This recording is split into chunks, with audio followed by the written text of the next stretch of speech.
जैसे आपके ऊपर कोई किसी प्रकार का भी कष्ट है, जैसे कोई प्रारब्ध में आपका दुख आ गया है और जिससे आप परेशान हो, आप यहाँ आ गए हो, परमात्मा अपने हिसाब से आपका वो बाधा दूर करेगा। ये वो समर्थ परमात्मा है, आपको एक सेकंड में सब सुख दे सकता है। लेकिन हमारी आदत खराब है कि हम सुखी होते ही भगवान भूल जाते हैं, और जब हमारे ऊपर आपदाएं आती हैं फिर हम भगवान की खोज करते हैं। अरे यहाँ सबको बचाएंगे, जो जो नाम ले रहे थे तारे सामने दिखा दूंगा, कितने रक्षा कर रहे परमात्मा, पल पल में कर रहे हैं। ऐसी ऐसी दुर्घटना सुनाते हैं बच्चे, ऐसी ऐसी परिस्थितियों में परमात्मा मदद करते हैं। अब प्रत्येक के साथ कर रहा है। वो पिछले जन्म के थे, अब ताजे और बना दिए हमने, अब इनसे भी साथ होगा भगवान, इनके प्रतिफल भी आपको देना शुरू कर देगा। हम मृत्यु नहीं चाहते, कंपलसरी होगी वह तो बाई फोर्स होगी, लेकिन उस समय भी इच्छा रह जाएगी किसी ना किसी वस्तु में, तो फिर हम दोबारा फिर जन्म होगा। जहां आशा ता बासा होवे और मन कर्म वचन सुमरियो सोए। अब जहां आपकी आशा रह जाएगी वहीं आपकी फिर दोबारा जन्म हो जाएगा।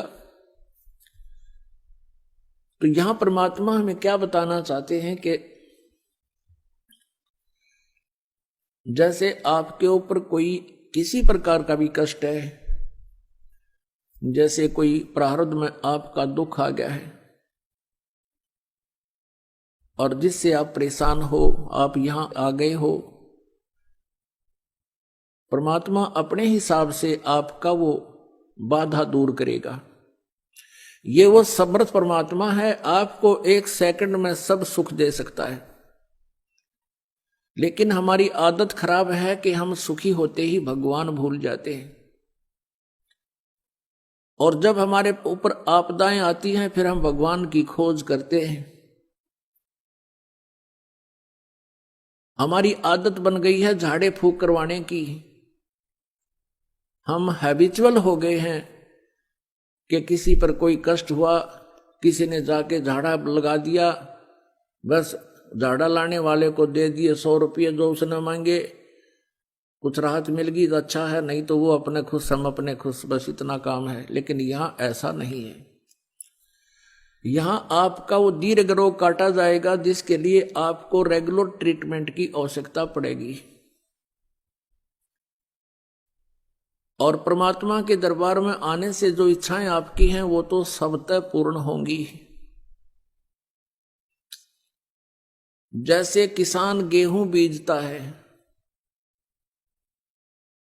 अपने आत्माओं आप इस तत्व ज्ञान से परिचित होजिए, इसलिए आपको रह रह कर बुलाया जाता है ताकि आपको इस ज्ञान से पूर्ण रूप से परिचित कराएं और आप फिर परमात्मा में रुचि रखें और विचलित ना हो। इसलिए आप जी को यहां बार बार बुलाया जाता है। अब परमात्मा के दरबार में आने से आपकी जो, जैसे किसान गेहूं बीजता है, उस किसान का गेहूं बीजने का उद्देश्य क्या होता है?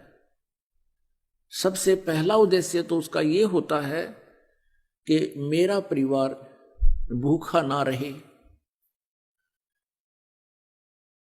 हम भूखे ना मरे, हमारा पेट भरे। उसके बाद अब जैसे इस उद्देश्य से ही गेहूं बीजा जाता है, और फिर क्या होता है, अब गेहूं बीज दिया तो सबसे पहले उसका तना उत्पन्न होता है, फिर उसके बाली आती है, और बाली में फिर गेहूं होते हैं। पहले पौधा उगता है, तो जो पौधा होता है वो भूस बनता है, और बाली में जो गेहूं होते हैं वो जीवनदाता अन्न होता है। तो पुण्यात्माओं, ये परमात्मा कबीर जी की जो साधना भक्ति आपको दी जाएगी, ये आपको ऐसी होगी जैसे गेहूं बीजना उद्देश्य किसान का अपने परिवार का पोषण था और उसमें भूस तो अपने आप ही बन गया। उस भूस की उसको आवश्यकता ना थी तो भी बन गया। तो पुण्यात्माओं, जो इच्छाएं आप इधर उधर लिए फिरते थे महापुरुषों के पास, संतों के पास, और वो आपकी भी पूर्ण नहीं हो पा रही थी, ना हो सकती थी, क्योंकि वो संत जिस परमेश्वर की भक्ति करते हैं, जिन देवताओं की साधना करते हैं, वो संत, वो भगवान, उनके देवता आपके प्रारब्ध में परिवर्तन नहीं कर सकते, आपके ऊपर आने वाले संकट का निवारण नहीं कर सकते।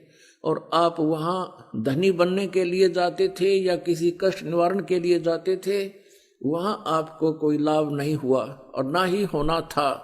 तो जैसे किसान का उद्देश्य गेहूं बीजना अपने परिवार का पोषण था और भूस का कमरा वैसे ही भर गया,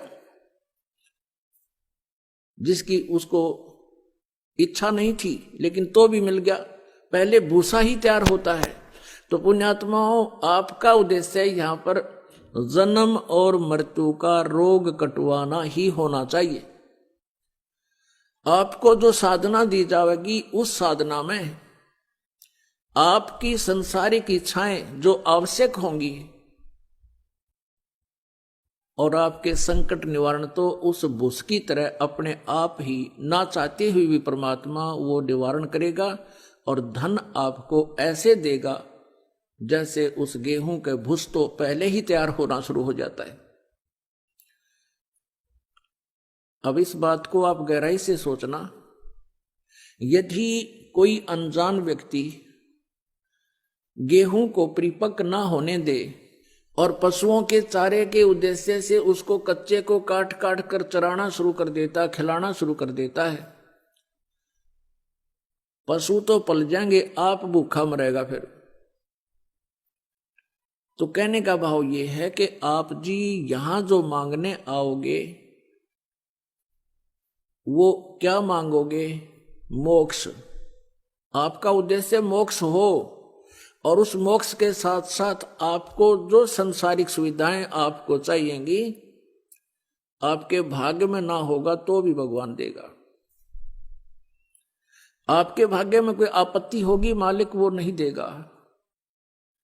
आपत्ति का अर्थ है जैसे कई बहनें आती हैं संतानों उत्पत्ति की, संतान की डिमांड करने, परमात्मा वो रजा भी उनको बख्श देता है। कई एक स्थिति ऐसी आती हैं जो परमात्मा की रजा होती है, लेकिन प्रार्थना करते हैं, आते हैं बहन बेटियां कि ऐसे ऐसे जी हमारा गर्भ गिर गया, हम उनको सांत्वना देते हैं, बेटी भक्ति करो, परमात्मा पर विश्वास रखो, फिर ठीक हो जाएगा। फिर भी वो प्रार्थना करती हैं 6 महीने साल के बाद कि जी दूसरा भी ऐसे ही खराब हो गया। तो उनको ये तत्व ज्ञान ना होने से वो बहुत विचलित हो जाते हैं और भगवान से दूर चले जाते हैं।